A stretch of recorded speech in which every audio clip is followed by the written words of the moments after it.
Krishnaraju sir, ಒಂದು ಪ್ರಶ್ನೆ ಇದೆ ಸರ್ ನಾನು ನಿಮಗೆ. ಈಗ ಈ ಹೇಳಿ. ಚಿನ್ನದ ವಿಚಾರಕ್ಕೆ ಅಂತ ಬಂದಾಗ ಒಂದಷ್ಟು ನಿರೀಕ್ಷೆಗಳು ಶುರು ಆಗ್ಬಿಟ್ಟಿದೆ ಸರ್. ಈ ಜನ ಕೂಡ ಒಂದಷ್ಟು ಗೋಲ್ಡ್ ಶಾಪ್ ಕಡೆಗೆ ಬರೋಕ್ಕೆ ಶುರು ಮಾಡಿಬಿಟ್ಟಿದ್ದಾರೆ. ಯಾಕೆಂದರೆ 17,000 ಹೋಗಿದ್ದು ನೋಡಿದ್ರು, ಇನ್ನೇನು 18,000 ಆಗಿಬಿಡ್ತಾ ಇತ್ತು ಅನ್ನೋ ಸ್ವಲ್ಪ ದಿನಗಳಲ್ಲಿ. 20,000 ಆಗಿದ್ರು ಆಶ್ಚರ್ಯ ಇಲ್ಲ ಅಂತ ಇತ್ತು ಒಂದು ಗ್ರಾಮ್ಗೆ.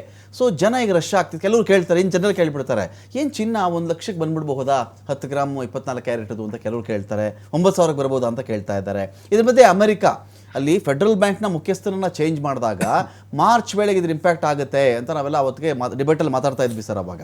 ಸೊ ನಾನು ಯಾವುದೇ ಕಾರಣಕ್ಕೂ ಬಡ್ಡಿ ದರಗಳಲ್ಲಿ ಏರುಪೇರು ಮಾಡಲ್ಲ, ಹೇಗಿದ್ದಾಗ ಉಳಿಸ್ತೀನಿ ಅಂತ ಹೇಳಿದ್ದೇ ತಡ ಡಾಲರ್ ಗಟ್ಟಿ ಆಯಿತು ಅಂದ ತಕ್ಷಣ ಜನ ಎಲ್ಲ ಡಾಲರ್ ಕಡೆಗೆ ಮೂವ್ ಆಗಿದ್ದಾರೆ ಸರ್. ಚಿನ್ನದ ಕಥೆ ಏನಿದೆ ಈಗ? ಯಾವಾಗಲೂ ಸೇಫ್ ಬೆಟ್ ಅಂತ ಹೇಳ್ತಾರೆ ಚಿನ್ನವನ್ನು, ಈಗ ಅದ್ರ ಗ್ರಾಮ್ಗೆ ಎಷ್ಟಾಗುತ್ತೆ ಅಂತ ಲೆಕ್ಕಾಚಾರ ಸರ್? ಈಗ ಏನಾಗುತ್ತೆ, ಅಲ್ಲಿ 2 ಟೈಪ್ಸ್ ಆಫ್ ಪೀಪಲ್ ಇರ್ತಾರೆ. ಇನ್ವೆಸ್ಟರ್ಸ್ ಏನ್ ಮಾಡ್ತಾ ಇದಾರೆ, ಅವರು ಯಾವ್ದು ಪ್ರಾಫಿಟ್ ಇರ್ತದೋ ಅದ್ರ ಕಡೆ ಅದು ಇನ್ವೆಸ್ಟ್ ಮಾಡ್ತಾರೆ. ಡೈಲಿ ಅವ್ರಿಗೆ ಪ್ರಾಫಿಟ್ ಎಷ್ಟು ಬರ್ತದೆ ಅನ್ನೋದನ್ನೇ ಅದು ಗಮನದಲ್ಲಿ ಇಟ್ಕೊಂಡು ಅವರು ಇನ್ವೆಸ್ಟ್ಮೆಂಟ್ ಮಾಡೋದು. ಈಗ ನೀವು ಮೊದಲೇ ಹೇಳಿದಾಗೆ ಡಾಲರ್ ಅಪ್ರಿಶಿಯೇಟ್ ಆಗ್ತಾ ಇದೆ, ಜೊತೆಗೆ ಯುನೈಟೆಡ್ ಸ್ಟೇಟ್ಸ್ ಫೆಡರಲ್ ರಿಸರ್ವ್ ಅಲ್ಲಿ ಇಂಟ್ರೆಸ್ಟ್ ರೇಟ್ಸ್ ಎಲ್ಲ ಜಾಸ್ತಿ ಆಗ್ತಿರೋದ್ರಿಂದ ಈ ಫಾರಿನ್ ಇನ್ಸ್ಟಿಟ್ಯೂಷನಲ್ ಇನ್ವೆಸ್ಟರ್ಸ್ ಇಲ್ಲಿಂದ ದುಡ್ಡು ತಗೊಂಡೋಗಿ ಅಲ್ಲಿ ಇನ್ವೆಸ್ಟ್ಮೆಂಟ್ ಮಾಡ್ತಾ ಇದ್ದಾರೆ. ಜೊತೆಗೆ ಇನ್ನು ಕೆಲವರು ಇನ್ವೆಸ್ಟರ್ಸ್ ಬಿಟ್ಟು ಜನಸಾಮಾನ್ಯರು ಏನಾಗ್ತಾ ಇದೆ ಅಂತಂದ್ರೆ, ಈಗ ಮತ್ತೆ ಗೋಲ್ಡ್ ಬೆಲೆ ಏನಾದ್ರು ಜಾಸ್ತಿ ಆಗ್ಬಿಡ್ಬೋದು, ಅದರಿಂದ ಈಗ ಇರುವಂತಹ ರೇಟಲ್ಲೇ ನಾವು ಕೊಂಡ್ಕೊಂಡು ಒಂದ್ ಸ್ವಲ್ಪ ಶೇಖರಣೆ ಮಾಡಿ ಇಟ್ಕೊಳ್ಳೋಣ ಅಂತ. ಯಾಕಂದ್ರೆ ತುಂಬಾ ಜಾಸ್ತಿ ಆಗ್ಬಿಟ್ಟಿತ್ತು ಆ ಒಂದು ದೃಷ್ಟಿಕೋನದಲ್ಲಿ ಇದೆ. ಆದ್ರೆ ಅಷ್ಟು ಡಿಮ್ಯಾಂಡ್ ಇಲ್ಲ. ಯಾಕಂತಂದ್ರೆ ಅಂತಾರಾಷ್ಟ್ರೀಯ ಮಟ್ಟದಲ್ಲಿ ಇಂಪೋರ್ಟ್ ಎಕ್ಸ್ಪೋರ್ಟ್ ಮೇಲೆ ಬಹಳ ತೊಂದರೆ ಉಂಟಾಗ್ತಾ ಇದೆ.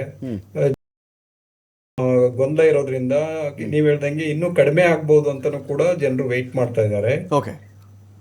ಎಕ್ಸ್ಪೋರ್ಟ್ ಮತ್ತೆ ಇಂಪೋರ್ಟ್ ಅಲ್ಲಿ ವೇರಿಯೇಷನ್ ಆಗಿರೋದ್ರಿಂದ ಈಗ ಅನಿಶ್ಚಿತತೆ ಇರೋದ್ರಿಂದ ಕೆಲವರು ಇನ್ವೆಸ್ಟ್ ಮಾಡದೆ ಇರುವಂತ ಸ್ಥಿತಿನೂ ಕೂಡ ಇದೆ ಸರ್. ಅಂತಾರಾಷ್ಟ್ರೀಯ ಸಂಸ್ಥೆಗಳು ಕೆಲವು, ಇನ್ಕ್ಲೂಡಿಂಗ್ ಗೋಲ್ಡ್ಮನ್ ಸ್ಯಾಕ್ಸ್ ಬಗ್ಗೆ ನಾನು ಅದರ ರಿಪೋರ್ಟ್ ಬಗ್ಗೆ ನಾನು ಮಾತನಾಡೋದಾದ್ರೆ, ಡಿಸೆಂಬರ್ ವೇಳೆಗೆ ಮತ್ತೆ 20,000 ಆದ್ರೂ ಆಶ್ಚರ್ಯ ಇಲ್ಲ ಗೋಲ್ಡ್ ಅಂತ ಅವ್ರು ಹೇಳ್ತಾರೆ. ಈಗ 1,20,000ಕ್ಕೆ ಬಂದು ನಿಲ್ಲಬಹುದೇನೋ 10 ಗ್ರಾಮ್ 24 ಕ್ಯಾರೆಟ್ನ ಚಿನ್ನ ಅಂತ ಕೆಲವರು ಹೇಳ್ತಾರೆ. ಇದ್ರ ಕಥೆ ಏನು ಸರ್ ಇದು? ಆಗ್ಬಹುದು. ಯಾಕಂತಂದ್ರೆ ಇದು ಡಾಲರ್ ಅಪ್ರಿಶಿಯೇಟ್ ಆಗ್ತಾ ಹೋದಂತೆ, ಮತ್ತೆ ಅಮೆರಿಕದಲ್ಲಿ ಇಂಟ್ರೆಸ್ಟ್ ರೇಟ್ ಜಾಸ್ತಿ ಅಥವಾ ಸ್ಟೆಬಿಲೈಸ್ ಆದಂತೆ, ಮತ್ತೆ ಬಾಂಡ್ಸ್ ಅಲ್ಲಿ ಈಲ್ಡ್ ಅಂದ್ರೆ ಇಂಟ್ರೆಸ್ಟ್ ರೇಟ್ ಜಾಸ್ತಿ ಆದಂತೆ ಅದು ಜನ ಏನ್ ಮಾಡ್ತಾರೆ, ಇನ್ವೆಸ್ಟ್ಮೆಂಟ್ ಆ ಕಡೆ ತಗೊಂಡು ಹೋಗ್ತಾರೆ. ಇದು ಗೋಲ್ಡ್ ನನಗನ್ಸುತ್ತೆ ಆರ್ಟಿಫಿಷಿಯಲ್ ಆಗಿ ಇನ್ಕ್ರೀಸ್ ಆಗಿದ್ದಂಥದ್ದು. ಇದು ಅದು ನೀವ್ ಹೇಳ್ದಂಗೆ ಸ್ಟೆಬಿಲೈಸ್ ಆಗ್ತಾ ಹೋಗ್ತದೆ. 1,20,000 ಬಂದು ಸ್ಟೆಬಿಲೈಸ್ ಆಗ್ಬೋದು ಅಂತ ನನ್ನ ಒಂದು ಅಭಿಪ್ರಾಯ. ಹಾಗಾಗಿ ಗೋಲ್ಡ್ ಬೆಲೆಗಳು ಹೆಚ್ಚಾದ್ರೂ ಆರ್ಟಿಫಿಷಿಯಲ್ ಆಗಿ ಹೆಚ್ಚಾಗಿತ್ತಲ್ಲ, ಅದರಿಂದ ವಾಪಸ್ ಬರ್ತಾ ಇದೆ ಅಂತ ನನಗೆ ಅನಿಸ್ತಾ ಇದೆ.